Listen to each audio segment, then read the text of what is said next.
So, good afternoon, everyone. My name is Chris Adlam with Youth Pledge for Employers, and I'm delighted to be joined by Serge Rankans from ISQ Recruitment, who is the owner as well. So, thanks for joining us, Serge. Yes. Hi. Brilliant. Hi. I guess as the first question I have to ask you is, please, can you tell us a little bit about ISQ Recruitment? To be fair, I just established a business about 6 weeks ago, actually. So we're a fairly new business. I think. Obviously, I've been in recruitment for over the last 15 years, and obviously the idea for me is to specialize in engineering, agriculture, and sort of manufacturing sort of recruitment within East Anglia, sort of the Norfolk, Suffolk, Cambridge areas. That's fantastic. Recruitment to me, and I've worked in recruitment a little bit, is one of those areas that you don't really know too much about what goes on unless you've worked in a recruitment office, if you see what I mean. So, from your experiences, as I say, in your first 6 weeks, and from your own recruitment experience in general, what kind of people do you find, and feel free to use some technical titles and stuff, what kind of people do you find in a recruitment office? I think in all honesty, it's about people skills. Actually, it's all about be able to speak with candidates or clients. So I think the customer service side of things is the most important thing. But in terms, obviously, I work with different people with different background, obviously, with different people for different backgrounds. And honestly, I think there isn't a such thing as sort of, oh, you're going to be a great recruiter just because you have X, Y, or Z. I think recruitment, obviously, you discovered yourself as well. You kind of fall into it, really, and then you either stay because you love it, or you leave. I think with recruitment, it's it's either, first year or so is you're either going to make it, obviously, or break it. No, that's brilliant, and I like the sort of the honest approach to that, as to say that some people, as they realise that it's something they absolutely love on the door, or as say some people realise what, it's not for them.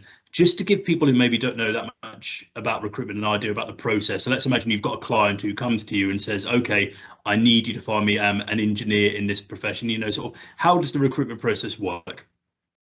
So I think obviously, first of all, you would have a decent conversation with your client just to find out, yes, there will be a job spec, which tell you sort of for what sort of qualifications, experience, sort of background you will need from the person. But also you have to have a conversation with the client about the culture, the fit, because obviously, the person will be working with a team, and obviously what sort of person will fit into the team.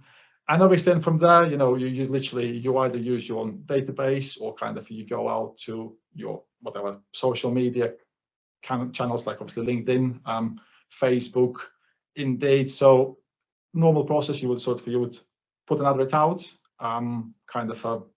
or headhunt people, and especially I think in the last 18 months, because there is such a shortage of candidates. I think you have to headhunt pretty much everyone, obviously, and obviously then you just speak with people, try to find out what they're about, what their skills, experience, obviously expertise is, and sort of try to match the client's obviously job spec against the obviously person you have.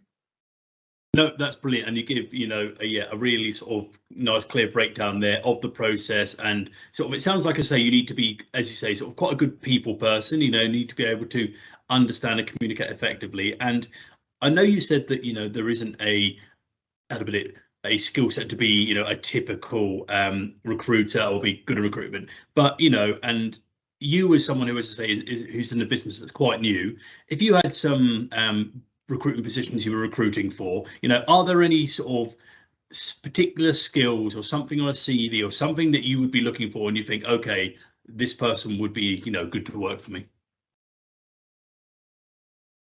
I think not really, like I said, obviously, because it's sort of it's either you get it or you don't. You kind of like I said, obviously, there isn't such a specific kind of a person I would talk to. And actually, sometimes when you speak with people, when I hired people in the past, they would come into the office to have a chat about the potential job you advertised, which is miles away from recruitment. But actually, by chatting with them, understanding then what they're about and kind of what sort of skills they have, you can kind of say, actually, by the way, have you ever thought about recruitment? Would you be happy to do this? I think in general, obviously, if I would take one sort of industry which would be closer to recruitment, I would say hospitality.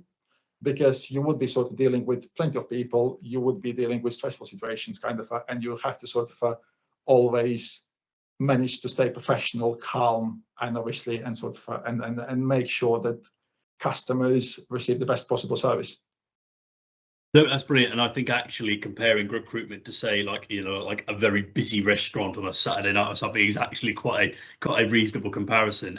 Because I say it can be, really, really rewarding at the best of times, when to say, well, maybe when you've completed that shift and like when you've completed your recruitment goals. But as you say, it can be, some people can thrive in that fast-paced environment, and some people, it won't be for them. No, fair enough, yeah. And as well, I think obviously, recruitment obviously we have bad things, obviously we have good things, and I think what people sort of, when you look at LinkedIn and quite a few other bits and bobs, obviously I think it's all about the money, or actually, or kind of, and potentially, the earning rewards within recruitment are, for somebody who doesn't have to kind of be qualified or sort of have years of experience, is really, really good. But I think for me, the best reward is actually trying to change somebody's life by either sort of giving them new career, or getting them pay rise. And actually, I think the most recent case we had was somebody got a 25k pay rise, obviously with a new employer, which is sort of, it's a life-changing money. And basically what he did, he was working for the same employer for a number of years, and sort of and reached out just to see what else is out there, and actually now realized that kind of, his current, previous employer obviously now sort of undervalued him for so many years, basically. No, that's brilliant, and that's such a lovely story about how I say sort of just by him reaching out and sort of getting in touch, suddenly I say this is a life-changing event, suddenly doing that, and how you can play a part in facilitating that. I've asked the next question to a lot of employers, and I know there's no such thing as a typical day. Okay, I will throw that out there straight away. But if you had to give me a feel of the closest thing to a typical day within, either based on your own recruitment experiences or within your own recruitment office, what would that be? And sort of, what are the good parts of the good days, and what are the bad parts of the bad days? I think, and again, obviously recruitment, it can be divided in so many different things and sectors. Obviously, you can have temporary recruitment where sort of, it's a fast-paced environment where literally kind of you might have a plan coming in the morning kind of, and you can try to stick to a plan. But obviously 10 minutes in, you might have a client calling in saying, what, I'm looking for 25 warehouse operatives to start as soon as possible. So kind of, everything has to change, and you have to be able to adapt and change quickly as well. Whereas actually, if you're working in permanent side recruitment, kind of, if you're working with office-based roles, it's a bit more steadier. Obviously, you still kind of will get some changes and amendments, but normally sort of you would come in, you'd plan your day normally, at least you'll try to, obviously. Kind of, what was the question again? Sorry. I mean, you say you talk about sort of planning your day, and say like, as you go through that day, what are the really good parts of a good recruitment day, and what are the bad parts if you're having maybe a bad day in recruitment? I think obviously the best parts are, and the things which I enjoy, is actually talking to different people, different trades, clients, candidates. Actually, it doesn't really matter. You get to chat with a variety of people on a daily basis, and it's amazing actually to hear their stories, their experience, what they aspire to, what they would like to get to, and sort of, and hopefully help them out. I think the bad days is like I had one today. Obviously, I had somebody in interviews yesterday, 3 lovely candidates. Actually, I think all of them had different skill sets. One of them got chosen, obviously, and had an offer, which is fantastic. I think the bad thing, you still have to call 2 other people actually to say, what, whilst you've been absolutely amazing, and kind of they really enjoyed kind of interviewing you, unfortunately, you still didn't get the job. I think that would be sort of the bad thing, really. I think because sort of you build up their sort of confidence and kind of dreams sort of as you go along, and actually then kind of be the one to say, I'm really sorry, quite didn't make it, is not a nice thing to do. Yeah, no, I can understand that. As to say, you have the joy of telling someone, you've got it, you've been a really good candidate. I say, you've got the bad side of it as well, having to explain to someone to say that no, you weren't quite the right fit. But as I say, I'm assuming, if you've got that personable approach to people, I'm guessing that gets easier. And as you say, if you build that rapport, I think it's the other way around, because obviously because you have personal approach to people, actually, because kind of you chat with them and you get to know them on a sort of personal level, actually, their circumstances, actually, it makes it even harder, to be fair, because it feels personal as well, if that makes sense. Yeah, no, well, you've invested your time in this, and your sort of emotions into this person, so that's that's only completely natural. When it comes to sort of my next question, I'll sort of do the final two questions as one, really, for you, Serge, which is, firstly, just as I say, you've mentioned that you've obviously worked in recruitment, for a little while. Can you just give us a little outline of your sort of your career path, your career journey, and also the final part to end that on is, if you could go back and speak to, say, 17, 18-year-old Serge and give yourself a piece of careers advice based on your experiences, what would that be? So yeah, sort of a summary of your experience and the advice you give to your younger self. I think, obviously, in terms of my career, sort of, yeah, I started obviously kind of, I just fall into recruitment, as many people do. It's not sort of a choice. You sort of you go kind of say, oh, by the way, I want to be kind of recruiter, actually recruitment consultant or somebody like this.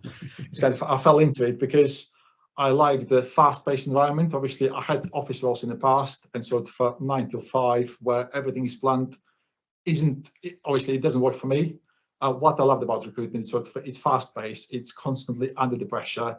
You have actually different things, and actually, like I said, when you have a plan, and as soon as you come into the office, the plan sort of goes out of the window within the next 10-15 minutes. Actually, I love it because it keeps you kind of thinking on your feet. You have to be creative, you have to be proactive, you have to be kind of in it all the time and actually give it 100%. So I absolutely love it. And obviously, and through career, actually, I had kind of, I think I had an amazing journey. I worked for amazing companies as well, and actually now as well, I think you can do a proper recruitment qualification as well. Actually, I think there is like REC level 2, level 3, level 4, so it is a proper career path now as well. What would I say to young me? I think recruitment actually is one of those things which you definitely, if you're a people's person, if you enjoy the challenge, if you enjoy actually speaking with people and you enjoy pressure, definitely give it a go, because I think, what's the worst going to happen? You might not enjoy it, but actually, if you do, it's for me, recruitment is not a job. It's sort of it's a career, because obviously kind of you either in it or you're not. And I would definitely recommend everybody, like I said, obviously, who is good, obviously, who's a good performer under pressure, who is really people's person, give it a go.